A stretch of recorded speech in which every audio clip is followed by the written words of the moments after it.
So hi guys, welcome back to the channel on Two Axles. So today I'd like to talk about this. It's an electric motorbike, scooter, scooter. It's an electric scooter. This channel, by the way, it's not like I'm trying to gain 1 million subscribers and garner a bunch of likes and such. It's just content that I'm interested in. I'd like to share with friends and family, and so I just thought I'd put it out to a wider audience. If you like it, great. Subscribe. Don't. It's quite all right. Okay, moving on. So this is a electric motorbike that we picked up about a month ago. Cost was about 70,000 baht, and it's made in Thailand. It's a company called EM, so Electric Motorcycles, EM, and this particular model is known as the ENZO. This is the ENZO. It has a 80 volt 3000 watt or 3 kilowatt battery. The range on this is about 100 kilometers, and the top speed is about 90 kilometers an hour, though I've gotten close to 100 with a bit of a tailwind. We just use it for short little trips to the local markets back and forth. We rarely go more than a couple of kilometers at a time, so we end up charging it once or twice a month, so we're not putting in a lot of kilometers on it, and but it's electric, so great. And we'll go for a little ride in a little bit and you can get a sense of what its performance is like, but it performs pretty well. Anyways, the battery is under the seat here, and it charges in about 3 to 4 hours. When you buy the motorbike, they provide you with the home charger. You just plug it into the wall and away it goes. Maybe I'll show you a little bit of that later too. Okay, let's do a bit of a walk around on it and talk a bit more. ENZO, and it's by a company known as EM Motorcycles, Electric Motorcycles. It's a Thai company, and this is the ENZO model. Now, it's pretty good. I like it, but it's got some quirky things which I'll show you. But let's take a look at where the battery is. So you just turn the key to the left here, unlocks the back seat, and there's your battery. And you can see there's this strap here. You can grab the handle and pull the battery out. There's a breaker here which is on right now, but I guess you can turn it off if you want. Anyways, to charge the battery, you just unplug this, pull this off, and then you plug in the charger, plug it in the wall, and it starts charging.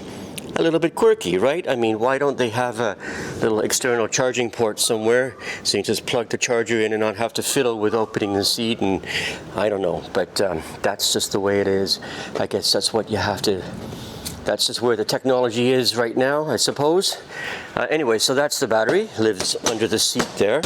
There is a bit of storage under there, as you saw, but other than that, there is not really anywhere to put stuff. So if you get on the motorbike and you got your mobile phone with you, it's like, where do you put it if you can't put it in your pocket? There's no little cubby. Now you can pop open this little thing here, and you could put your phone in these here, but then you can't close it because the phone's too big, and then as you're riding around, this is jiggling back and forth and your phone's rattling away. Not really very ideal, a little bit quirky, as I said. There is a little hook, so if you go to the shop and you have a little bag, you can put the bag on there, or you can put stuff under the seat if you like. But that is one of the design issues that I don't particularly think is a very well thought through. But hey, we've been waiting for a few years to get an electric motorbike, and this is the first one that I've found on the market that is, pretty good despite the quirkiness. Let's just turn it on and take a look at what it looks like, and I'll show you another quirky thing in a second. But here you've got this full LED dashboard, and telling me that I'm in second gear, which is kind of funny. It's they got this speed button here on the handlebar, so you hit that speed button and you go into third gear, first gear, second gear, third gear. But in reality, I just leave it in second gear. And I'll go for a ride in a bit and show you what that means. It's maybe a little bit of lost in translation, I'm not sure, but it's got an electronic parking brake, so when you first turn on the bike, you can't really go anywhere, but then you just touch one of the brake levers, like I've just done here. Try the other one. Oh, the kickstand is down. I'll show you when I'm riding it. Anyways, turn signal indicators.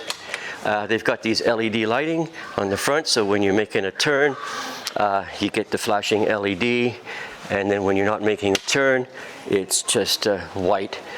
The lights are really good. The lighting is excellent, and when you put the high beam on it at night, it's very, very bright. That's definitely, they've done a good job there.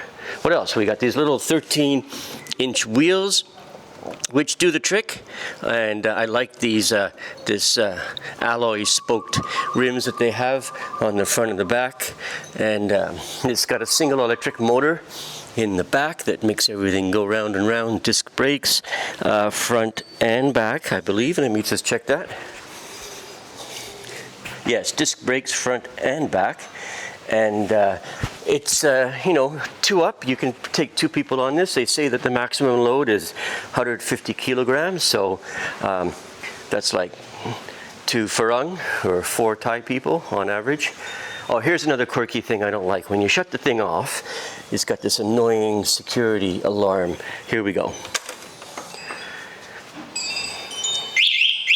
And it's really loud. I mean, I don't know if the camera captures how loud it is. It's like ear-splitting loud, and you can't turn it off. I mean, what an annoying design feature. That needs to be turned off. I'm going to contact the dealer and take the bike in and have them disable that, even if I have to pay some money for them to do it. I find it really, really annoying, and you just can't, there's no way to turn it off. Anyways, that's a basic overview of the EM ENZO, and all right, let's go for a ride. So once you get on the bike, you turn on the key, you flick the brake, and with the kickstand up, it's ready to go. And sorry for the quirkiness and jerkiness in this video. I'm still getting used to this new camera, and I messed up in the settings, but which is why I'm doing a voiceover. Anyways, you can see here the bike is kind of easy to maneuver. It's fast and zippy, but it is bumpy, and that would be something I would love to see changed. Is the definitely need to have a softer suspension. To work every day, yeah, that might become a bit of an annoyance, but I'm not. Anyways, you can see I'm in 2nd gear right now. That's what I'm pointing at, and there's a little button on my right hand to change to 1st, 2nd, or 3rd gear, but they're not really gears. I leave it in the 2nd gear position all the time, and I think it might be a bit of a lost in translation thing. In the 1st gear, you have a little bit less power. It accelerates pretty well, but the top speed will be a little bit lower. In 2nd gear, you get a little more zippiness, and the top speed will be around 70 kilometers an hour. And then you put it in the 3rd gear, you got more power in the acceleration a little bit, but the top speed will also be higher. So instead of 1st, 2nd, 3rd gear, I think it really should be 1st gear would be eco mode, 2nd gear could be standard, and 3rd gear could be sport mode. That would make more sense for the way it actually works. Not a big deal. Get used to it. All right, so it just turned on the left turn indicator, and we're going to make a turn onto this busy road here. I am kind of juggling my phone at the same time, so but you can see that I'm up to speed pretty darn quickly. It's zippy, definitely fast, and faster than the Scoopy-i that we used to have before this, and both in terms of acceleration and in terms of top speed. And the smaller 12-inch wheel, well, maybe that makes it for a bumpier ride, but it definitely makes the bike very, very maneuverable, and it's easy to flip and flick the bike left and right in between traffic, and a lot of confidence with this machine moving in and around traffic.